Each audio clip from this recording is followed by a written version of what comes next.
Thank you for that kind introduction. That's one of the best introductions I've ever received, so I'll have to record that and play it again. Pleasure to be here and share with you some of the latest research on exercise and cancer that may be a little bit outside your wheelhouse and some of the typical topics that you're dealing with. And particularly, I wanted to review the research on exercise as a cancer treatment as opposed to a quality of life intervention. So more broadly, I'll talk about how exercise researchers have approached this question about whether or not exercise can be a cancer treatment. And then more specifically, I'll share with you the challenge trial that was mentioned, the first phase 3 trial looking at the role of exercise as a cancer treatment. I have no disclosures to report.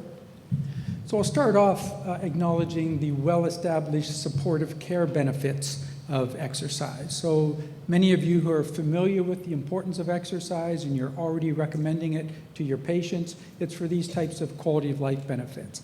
So we've documented through hundreds of randomized controlled trials, exercise improves health-related fitness, some symptoms, especially fatigue and sleep quality, psychosocial outcomes, and overall quality of life.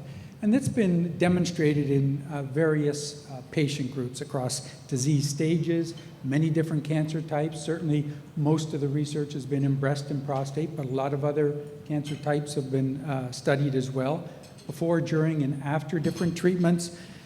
All sorts of different exercise prescriptions have been tested, walking programs, high-intensity interval training programs, strength training programs, and several different delivery modes. We oftentimes deliver these by supervised exercise programs, but there's a lot of interest in can we deliver these virtually and remotely to access a broader range of patients.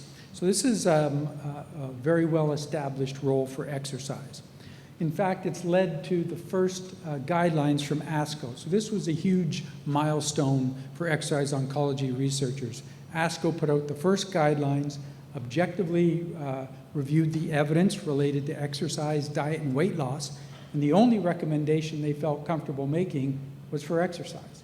And you can see here, ASCO recommends that oncology providers like you guys should recommend aerobic and resistance exercise during active treatment for curative intent, and the key thing here, to mitigate side effects of cancer treatment. So this is a quality of life or supportive care type of intervention. And they note some of the benefits that can be expected, that have been demonstrated in the literature, and that there's a very low risk of adverse events. What they also note, though, is that any effective exercise on cancer outcomes as a treatment is inconclusive. So they make no recommendations for exercise as a treatment. So if any of you are currently recommending exercise as a cancer treatment, it is not supported by the literature. But this, well established that exercise is a supportive care intervention across all sorts of treatment scenarios and patient types, but exercise has not been established as a cancer treatment for any type of cancer in any clinical oncology setting. But there's a strong interest about exercise as a cancer treatment in different clinical settings. And today I'll share with you the active surveillance setting, the neoadjuvant setting, adjuvant setting. A lot of this evidence is from preclinical animal studies, and I'll share a little bit of that with you, and then a ton of evidence from observational studies. So that's probably what you're most familiar with. Exercise and lifestyle researchers are well known for observational studies linking these lifestyle factors to cancer outcomes, but clearly the absence of randomized controlled trials is a critical issue. So let's start with exercise as a monotherapy, as the only treatment. So just really looking at exercise, does it have any single agent activity by itself? Of course, the only clinical setting this really applies to is the active surveillance setting. Most patients diagnosed with cancer get treated very quickly.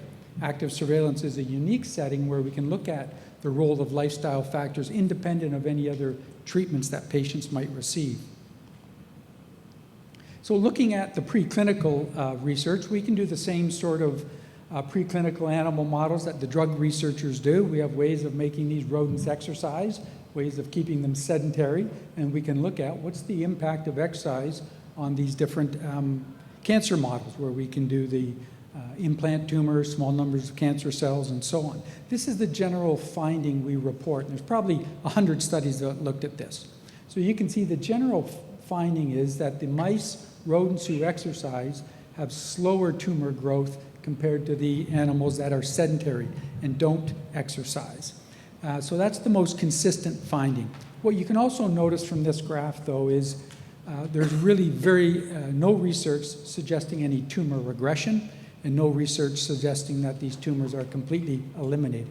So exercise is not going to cure cancer by itself. It looks like it slows the progress. And a number of these studies show no effect. In fact, we even have a small number of studies suggesting accelerated tumor growth in the animals that exercise. So it's not a complete slam dunk, and it's going to depend on different cancer cell lines, different types of exercise prescriptions, and so on. But what it does suggest is there are at least some anti-cancer properties to exercise. Now, I'm not a mechanistic researcher, but this is to show you all the different mechanisms that exercise can impact, and many of these have anti-cancer effects. Exercise is not going to be a targeted therapy. It's a pleiotropic effect, and we can't sort of manipulate exercise to increase T cell counts, but not NK cell counts. It's not a different exercise prescription, or to improve anti-inflammatory markers. This is kind of the general biological cascade when you get the body moving and rev it up. So some of the most common ones we talk about are the metabolic growth factors, insulin, IGF family, immune system. Exercise stimulates natural killer cell counts and activities, T cells, and anti-inflammatory effects of exercise, C-reactive protein, interleukin-6, TNF-alpha, those types of mechanisms. The key point from my perspective is exercise is not a black box. We have good biological plausibility for why exercise might have anti-cancer effects. So the first human study to look at this, done by a former Ph.D. student of mine, Dongwoo Kang, who's now at the Fred Hutch Cancer Center. He recruited 52 men with prostate cancer on active surveillance, small sample, randomized them to a very good quality exercise training program for 12 weeks versus usual care, and showed that the group that exercised had a reduction in PSA levels and a slowing of PSA velocity and PSA doubling time. And then he also did a little in vitro experiment and exposed a particular prostate cancer cell line to the serum of the men who exercised versus the serum of the men who didn't exercise. And what he found here is reduced prostate cancer cell growth when it's exposed to the serum of the men who exercised versus those who didn't exercise, likely due to some of those mechanisms I just talked about, the insulin IGF, the immune cell changes, as well as the anti-inflammatory markers. So some suggestion that exercise in the active surveillance setting by itself might have some anti-cancer properties. This study got a little bit of media attention, and I think the headline is accurate here. Can working out slow prostate cancer progression? Don't think it's going to cure it by itself, but in the active surveillance setting, slowing the growth of prostate cancer might be a very important outcome, might delay the need for these men to go on to definitive treatment at some point. So this is an area of great interest in lifestyle researchers, and there is a larger phase 3 trial going on now looking at exercise in the active surveillance setting. The other area we're quite interested in is exercise concurrent with another therapy, typically the neoadjuvant or primary setting. So assuming the tumor has not been surgically removed and the first treatment is going to be drug or radiation therapy, what's the role of exercise when it's done at the same time as giving those treatments? And we've also looked at it in the adjuvant setting as well at the same time patients are receiving treatment. So this is backed in some ways by even better preclinical evidence. So we do the same sort of studies that I just reported in these animal models, except we add a proven cancer drug and look at what's the interaction between exercise and the cancer drug. Most commonly a chemotherapy, but more recent studies adding an immunotherapy or even a hormone therapy. And we get some very provocative findings that you can see here. So this is a pancreatic cell line and the chemotherapy gemcitabine. What you can see in this graph is exercise by itself has no effect, and that's common in some of these preclinical models. Gemcitabine does its proven effect, but exercise along with gemcitabine is the best in slowing the tumor growth and spread. So there's some evidence suggesting that exercise is improving how well gemcitabine works. And this finding is consistent. There's probably a dozen or more preclinical models all showing this interaction. So I'm not just pulling out the one positive preclinical model. It's a fairly consistent finding. What about the potential mechanisms here? What we know is that exercise improves tumor vasculature. So the blood vessels in these tumors are oftentimes poor quality, chaotic, they're leaky. Exercise improves the tumor vasculature. And what you can see here in this preclinical model, they showed the mice that exercised had more blood vessels in the tumors than the mice that didn't exercise. And on your right-hand side, you can see the black holes there. Those are the lumens. So these are the open lumens of the blood vessels, suggesting more blood is going into the tumor. And we know that. They've been able to document up to 100% increase in tumor blood flow. So of course, that suggests the possibility of better delivery of those chemotherapy drugs to the tumor. If they're better oxygenated tumors because of perfusion into the tumor, better response to radiation therapy. And we see in these preclinical models more immune cells inside the tumor. So we can turn these cold tumors into hot tumors potentially by improving vasculature. Some of it is just the angiogenic effects of exercise, but some of it is also just the sheer stress of blood flowing into the tumor, almost like exercise is a pressure wash for the tumor. All right, most blood vessels in the body when you exercise, they constrict. All right, and the blood vessels to the working muscles dilate. So we shift our blood, go to the working muscles, and we constrict elsewhere. Blood vessels in the tumors can't constrict. They don't have the capacity to constrict. So they get a big dose of blood flow while you're exercising. And this sheer force into the tumor might prompt this improvement in blood vessels in terms of their quantity and quality. So this was the first study to kind of take those preclinical data into the clinic and looked at exercise during neoadjuvant chemoradiation therapy for rectal cancer, a study led by former Ph.D. student Andrea Morielli. Small study, again, only 36 patients were randomized in the study, so very small kind of phase 1, phase 2 type of data. And she looked at a supervised exercise program while they were getting the neoadjuvant chemoradiation therapy for 5 to 6 weeks, and then also afterwards. It's another 5 to 6 weeks prior to the surgery being conducted. Now, this clinical scenario has changed a little bit. There's different treatments now in the neoadjuvant rectal cancer, but I think it's still a proof of principle study.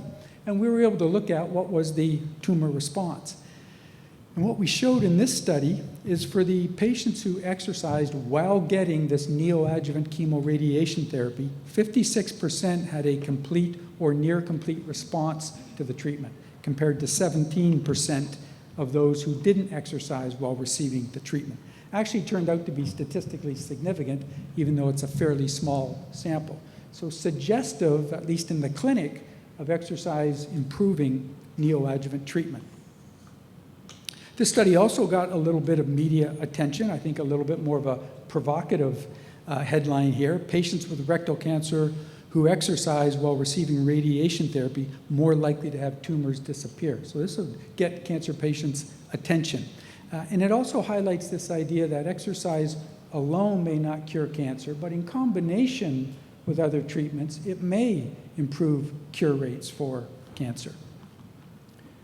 And this area has received a number of studies, including in neoadjuvant chemotherapy for breast cancer. Preliminary studies showed the same thing, higher PCR in the patients that exercise compared to not exercise, and has now resulted in this phase 3 trial that's been launched out of Sweden. So this is the NEOACT trial looking at exercise during neoadjuvant chemotherapy to improve PCR rate. And they're planning to randomize 780 patients in this setting, so it will be a definitive phase 3 trial looking at whether or not exercise improves response to neoadjuvant chemotherapy in the breast cancer setting. So the other setting, exercise monotherapy after cancer treatment. So waiting till cancer treatments is over to recommend the exercise and look at its effects. Now, we don't have any preclinical data in this setting, nothing where we treat the tumors first with some other treatment and then look at the role of exercise. But this is where we have a boatload of observational studies. So these may be the studies you're most familiar with, epidemiological studies, and they call it post-diagnosis exercise, but for the most part it's post-treatment. These assessments are done well after the patients have completed treatment. And what they show in these studies is patients who report more exercise after treatments have a lower risk of recurrence, lower risk of dying from cancer, and lower risk of overall mortality. So it's a fairly consistent finding. We see it primarily in breast cancer, prostate cancer, and colorectal cancer. But those observational data, especially in colorectal cancer, showing higher levels of physical activity after treatment, lower risk of recurrence and death, are what prompted the challenge trial. So the challenge trial is the first phase 3 randomized trial looking at whether or not, if you adopt an exercise program after you complete chemotherapy for colon cancer, does it have any implications for the cancer outcomes, not just quality of life and fitness changes. These data were presented at ASCO by my colleague Chris Booth, and we had a simultaneous publication in New England Journal of Medicine, I think just indicating the genuine interest of oncologists in this particular topic. In fact, at ASCO, Chris Booth in this presentation received a standing ovation. We were all kind of shocked at stuff, but that's how much interest I think there is in these other types of interventions that might help patients. So the design of this study, we focused on high-risk stage 3, or I'm sorry, high-risk stage 2 and then stage 3 colon cancer patients who had complete resection and had just completed their chemotherapy. So within 2 to 6 months of completing chemotherapy. Turned out 90% of our patients were stage 3. So this is kind of your stage 3 patient population, a fairly targeted group from an exercise oncology perspective. So they had just completed chemotherapy. Of course, we have to add some qualifiers like not currently exercising at a particular level, because unlike immunotherapy or chemotherapy, our patients already start off doing some exercise because it's freely available and patients can do these types of interventions. So we had to get patients who are not kind of exercising regularly. They also had to be able to walk for at least 6 minutes because we wanted them to be at least ambulatory so they could do this exercise program where we were going to try and dramatically increase the amount of exercise they were doing in order to try and answer this question. Did all sorts of regular baseline testing, but of course we had submaximal treadmill tests, seniors fitness tests, which includes a 6-minute walk, various patient-reported outcomes, health economics, and we do have blood samples, so we can look at some of these correlative mechanisms. I don't have those data for you today. And then we ended up randomizing almost 900 patients, primarily in Canada and Australia, which are two relatively small countries, so it took us a while, but we ended up randomizing almost 900 patients to health education materials, which we viewed as the standard of care. Patient gets the surgery, they get their 3 to 6 months of chemotherapy, they get a handshake at the door afterwards and say, good luck with things, and you know, if you want to exercise, that would probably be something to do. That's kind of current standard of care at most places, is a recommendation to exercise. The intervention group received a 3-year structured exercise program. So they met with an exercise specialist every 2 weeks in the first year and once a month in years 2 and 3. Because we felt like we had to keep these patients exercising for an extended period of time because we're trying to alter the course of a disease. Right? If we're just trying to improve fitness, we can do that in 6 weeks interventions. If we're just trying to improve fatigue or quality of life, 12 weeks is plenty. We got all sorts of trials showing we can improve patients' quality of life in 12 weeks. But here we're trying to alter the course of a disease. We also know that in colon cancer, 3-year disease-free survival is a very good predictor of overall survival. So we felt like if we could keep them disease-free for 3 years, we had a good chance at improving overall survival. The key point of this trial at the very end here is the primary outcome was disease-free survival. The first and still only trial that had a primary survival endpoint. Overall survival was a key secondary endpoint. We followed these patients up for 10 years, had a median follow-up of 8 years, so lots of extended follow-up. So the first major finding is that we showed the exercise intervention did improve importantly, increased physical activity. This is genuinely unknown, and this is where a lot of lifestyle trials fail, not just in oncology, but in diabetes, in heart disease, in other chronic diseases. They fail to substantially increase the lifestyle factor in the intervention group compared to the usual care group. And again, this is because the usual care group's able to exercise on their own, and you can see here they did indeed increase their exercise even without any particular intervention. But this is what makes lifestyle trials much more difficult, I think, in some ways than drug trials, because you don't have to worry about the usual care group getting the immunotherapy on their own or getting the chemotherapy on their own. You guys have beautiful comparison groups. You might have some adherence challenges, and your adherence isn't perfect. Our adherence isn't perfect either, but our real problem is this contamination in the usual care group. And most of these trials have failed because of that. So as the guy in charge of getting these patients to exercise, I was very relieved when I saw these data. We did separate the groups, and at least we can answer the question. We also improved VO2 max, so an important indicator of fitness as well, because we tried to encourage moderate intensity exercise that would lead to these fitness improvements. The big news is we were positive for our primary outcome of disease-free survival. So you can see here in the health education group, 131 patients had a recurrence or a new primary cancer or death, compared to 93 in the exercise group. Hazard ratio of 0.72, statistically significant. So patients randomized to exercise were 28% less likely to experience a recurrence or second cancer over this 10-year follow-up. At 5 years, a difference of about 6.5 percentage points in disease-free survival. And you can see as well, the curves start to separate at 1 year. So about 1 year into the intervention, we start seeing the improvements in recurrence rates and see the improvements in the diagnosis of second cancers. We're also very thrilled to see improvements in overall survival. So you can see here 66 deaths in the health education group compared to 41 in the exercise group, hazard ratio of 0.63. Now, any of you who have published in New England Journal of Medicine before know you only get one p-value when you report your data there. So we weren't able to put the p-value for the overall survival, but you can look at the confidence intervals and see we had a significant impact on overall survival. Patients randomized to exercise were 37% less likely to die during this 10-year follow-up compared to those who didn't exercise. Here you can see the survival curves start to separate at about 4 years. So the recurrences and second cancers start to separate at about 1 year, and then we see the deaths that follow start to separate at about 4 years.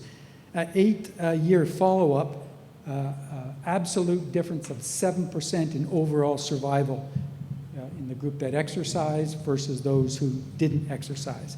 Turn it into a number needed to treat of 14. For every 14 patients we offered exercise to, we prevented 1 death during follow-up.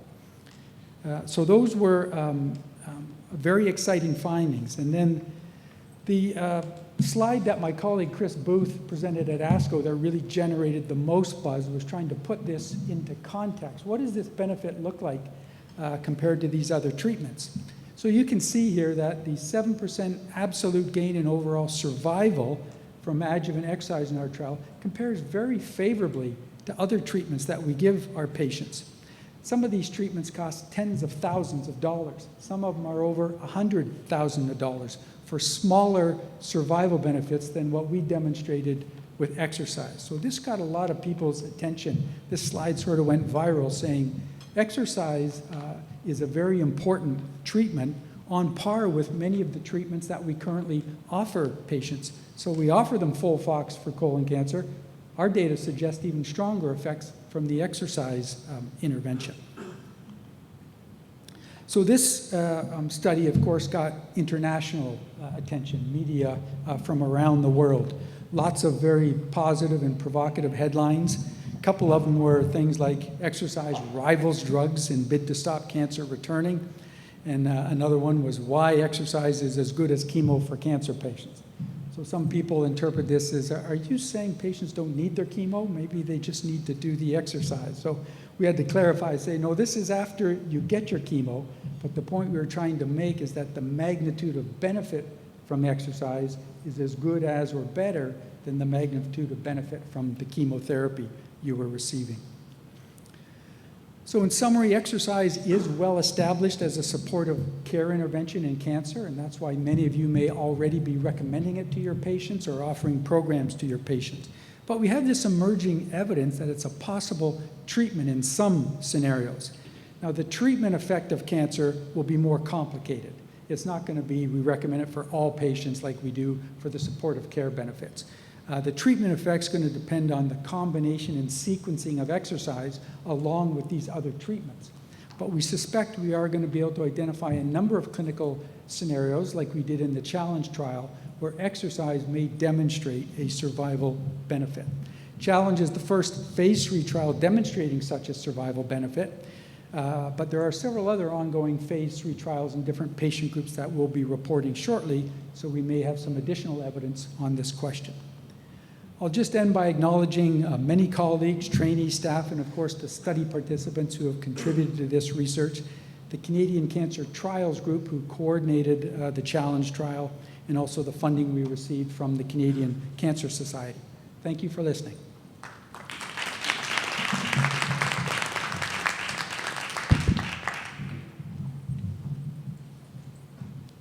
Fantastic talk.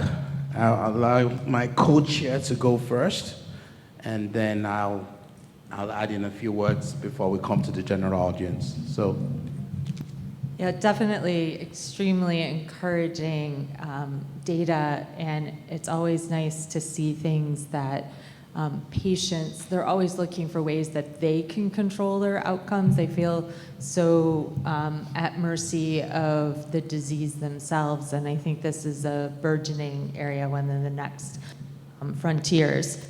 So ASCO recommends exercise as part of their guidelines.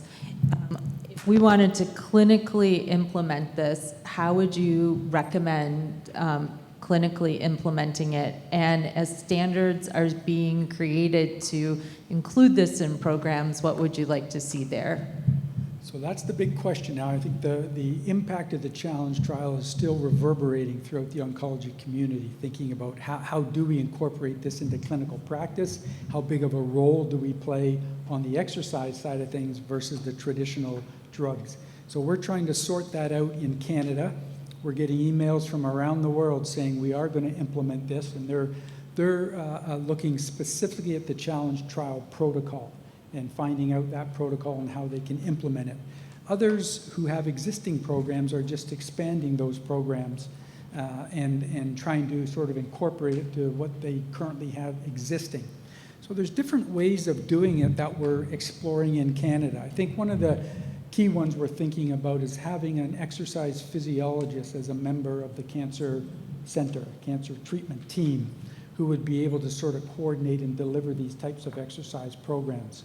Others are looking at partnering with cardiac rehab or diabetes education programs or other exercise programs for other chronic disease patient groups that might already exist on campus, and whether or not they can coordinate there.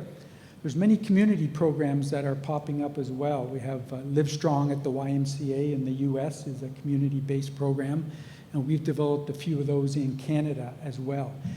I think the tricky part that a lot of centers are grappling with is they look at this as a 3-year intervention and they say, do we really need to do it for the whole 3 years? So this is, of course, the way oncologists are trained to think as well, right? You show 6 cycles of chemotherapy is better than nothing, and then you wonder, is 3 cycles enough? 2 years of immunotherapy is benefit. Would 1 year be enough? Is that okay? So people are looking, well, did you really need the full 3 years? But we kind of designed it just like an oncology trial where we're trying to maximize the difference and demonstrate the benefit. And we weren't able to test whether is 2 years sufficient, would a 1-year intervention, those types of questions. So you're going to see a lot of kind of behavioral studies over the next few years trying to sort out, can we get the same impact on behavior change in the challenge trial, through a 6-month program or a 1-year program? Because 3 years, I think, seems a little bit daunting for a lot of cancer centers. Are we able to deliver it for that long?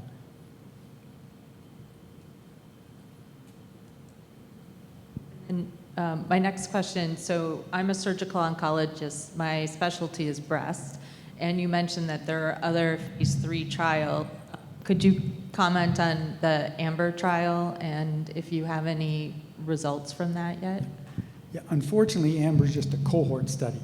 So it's an improvement on existing cohort studies because we have accelerometries to get objective measures of physical activity, and we have objective fitness data, and we've done them at baseline 1 year, 3 years, and 5 years. So it's a better quality observational study, but it's not a randomized trial.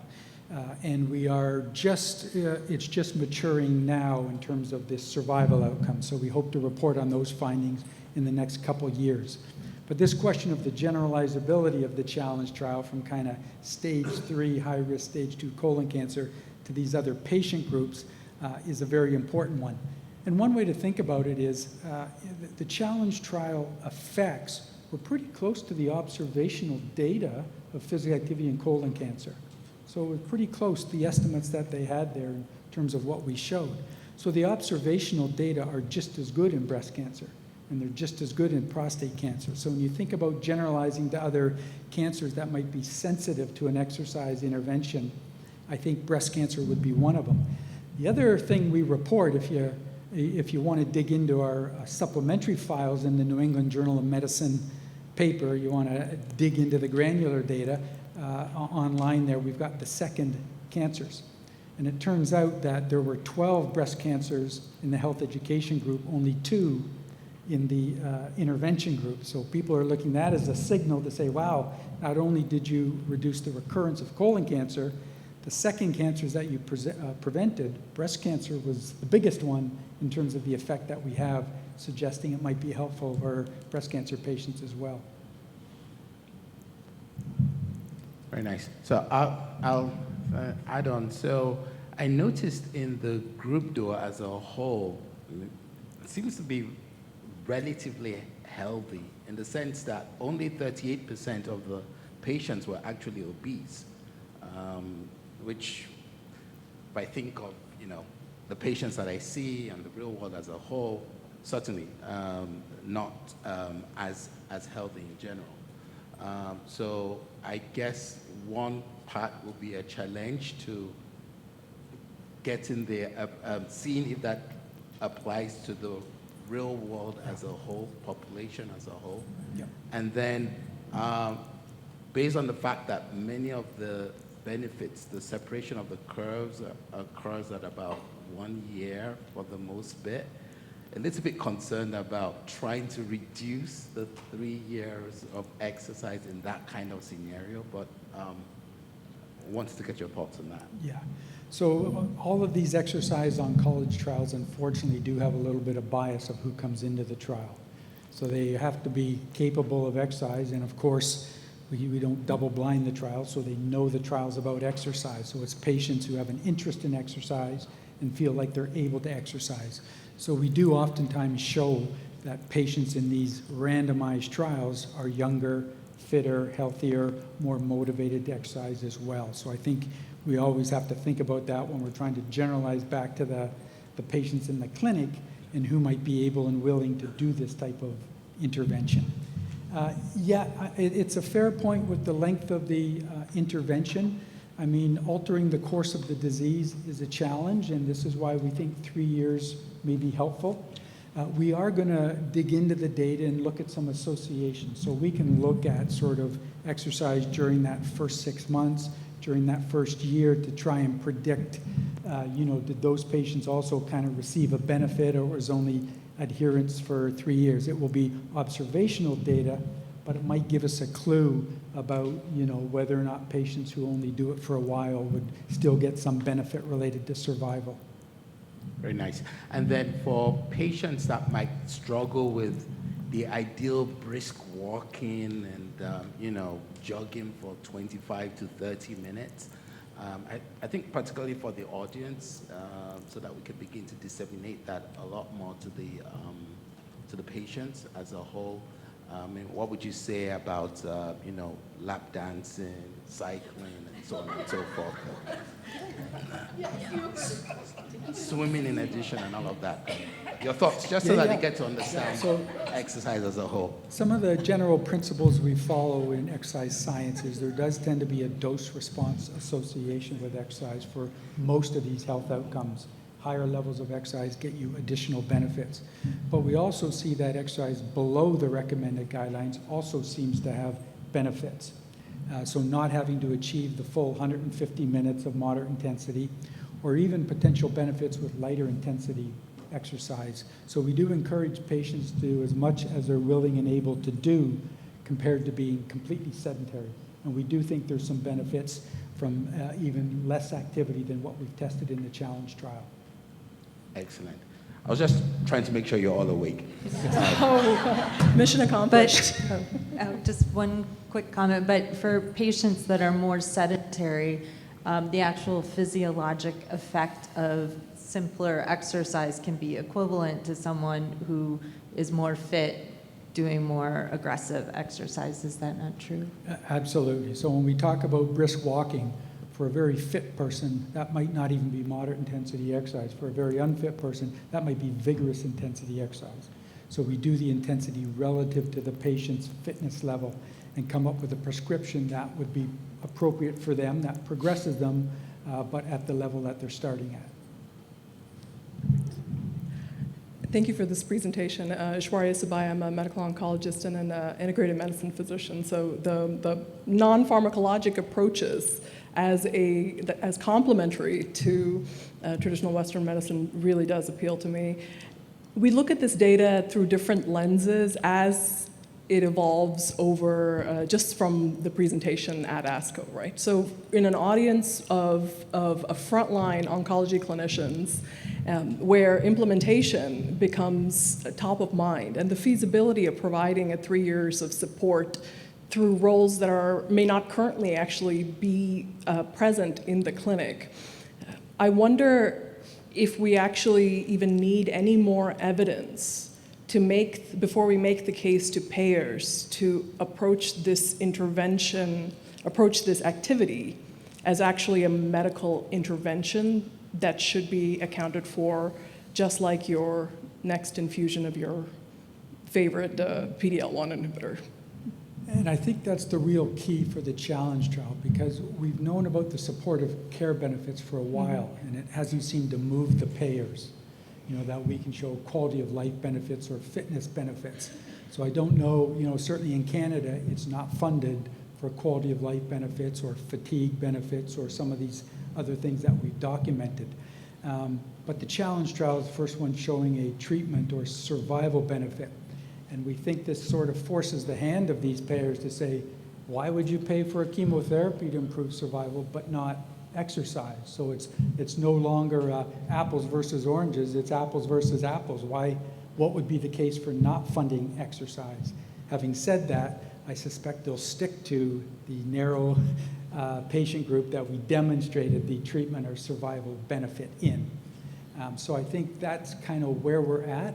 But some of the colleagues I've talked to said, the challenge trial might be the foot in the door we need, because most cancer centers are not set up to deliver these types of exercise programs. So even if they get set up to deliver it for stage 3, high-risk stage 2 colon cancer, it's a lot easier than to roll breast cancer patients in or prostate cancer patients in. So hopefully challenge will kind of change that infrastructure that we have available. And then whether or not payers will fund for symptom quality of life benefits versus survival benefits, I don't know. I don't have much experience on what payers would be willing to support.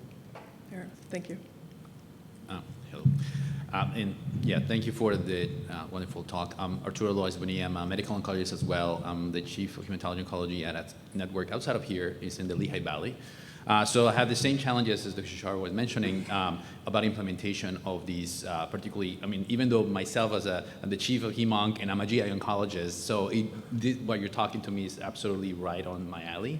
But even in those scenarios, to get folks to really justify, quote unquote, the effort of the exercise, program, it gets challenging when we barely can keep patients coming to clinic just with engagement, right? So getting them into that. But that's a side point here. One question I had is, on the biomarkers and also following the trends that are happening, particularly in the United States. So as you have heard yesterday, President Trump was saying that now everyone can get Ozempic or tirzepatide, very reduced rate. And that means that a lot of folks are going to start getting these medications. And obesity, and we know inflammation, drives a lot of these cancers. And there is an interesting overlap between exercise and also the biomarkers that are being adjusted or kind of impacted by the use of these GLP-1 receptor agonists. So I think probably just as a note to mention, of course, you probably have a lot of thoughts about it, is how do we adjust for those confounding factors, as now is going to become ubiquitous to have those drugs. Even just Trump Rx now is you simply like go online and get in and get injected at home. That may certainly impact some of the outcomes on what you're trying to prove, and it may actually mask the benefit that we can see with exercise programs. So what are your thoughts about it? I'm just kind of curious to see, beyond challenge, I think this is a lot of opportunity here. Thanks. It's an important question, and many people have suggested that at least some of the benefits of exercise are through potentially obesity. But what we found in the challenge trial is no impact at all on weight loss or body weight. The groups were identical, including waist and hip circumference as well. So it looks like in the challenge trial there was no impact on body composition or body weight, and exercise shows these effects independent of any weight loss. And we also did the subgroup analysis based on BMI, showing similar impact on cancer outcomes regardless of whether patients were overweight or normal weight. So I think this is very good news to suggest to benefit from exercise, you don't need to get that weight loss. The biological effects of exercise are independent of that. Having said that, I think these drugs will be very important to test. And you may be aware of the Be Well trial in breast cancer patients. So this is a massive trial in over 3,000 breast cancer patients randomized to weight loss versus usual care, led by Jennifer Ligabel out of Dana-Farber. Apparently that's going to be reporting in the next year or two, and that will test whether or not weight loss in breast cancer patients improve cancer outcomes. So if that trial is positive, I think those drugs, will probably become even more important in the oncology setting. And the combination of exercise and weight loss drugs will be very important as well, because we know some of those weight loss drugs, you lose muscle mass in addition to fat mass.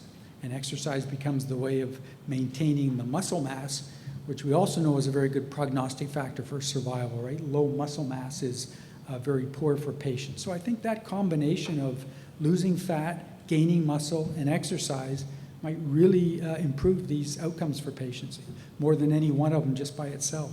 No, absolutely, and as you mentioned, combination lifestyle interventions. Exactly, and those pleiotropic effects you were mentioning, right? It's not just one thing; it's multiple. So probably we can do measurements of that.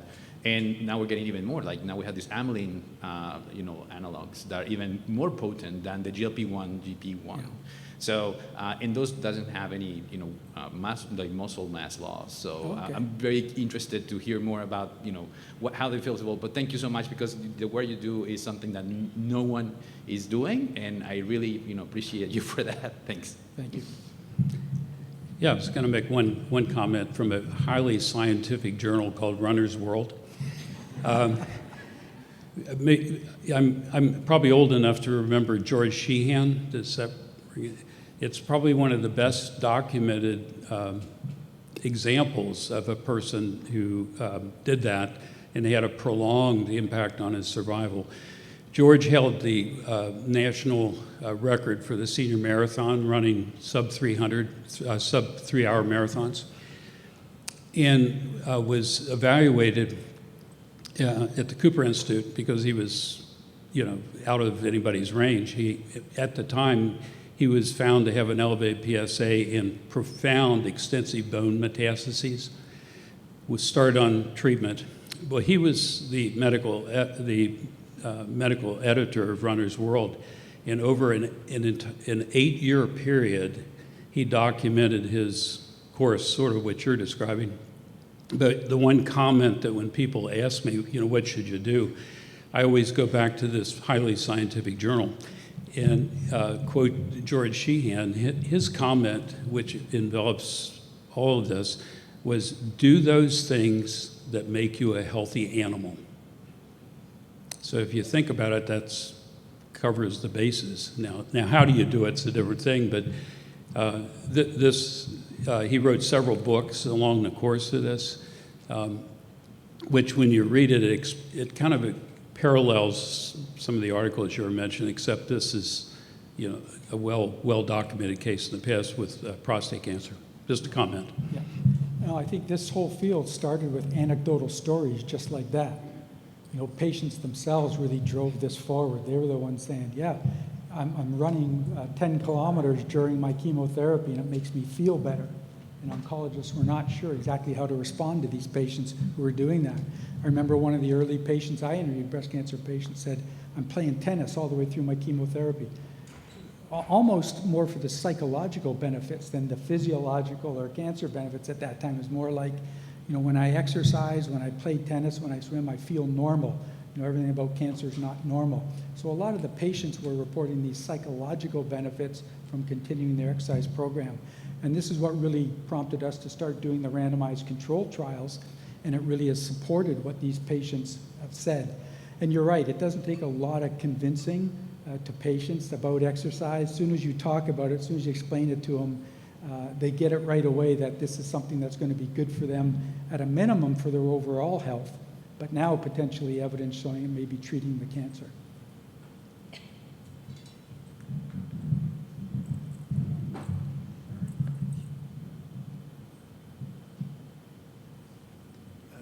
Thank you for the great talk. One thing I want to clarify, because under the IRS code section 213 update 2023, the therapeutic exercise is codable under CPT2 code, which is 97110. And then we have 97530. So I would like everyone to go and check if they are under IRS codes, if your billing department is working on that one. Yeah. Thank you. And lastly, I just want to say thank you for persevering. I know originally your study was supposed to be over a 5-year period, but the fact that you guys decided to maintain and continue and push through all the way from 2019 to 2024, that's To be really honest, remarkable. I think if this was a drug trial, it probably would have been stopped. Of course. But because it was so unique testing exercise, we got a lot of leeway from the Data Safety and Monitoring Committee and a lot of support from the Canadian Cancer Society that was funding it to keep the trial going. So I think people really rallied behind this trial, including the patient advocates that I think kept it going and brought it to the successful completion. So yeah, we're thrilled with the results. Thank you. Thank you. Ladies and gentlemen.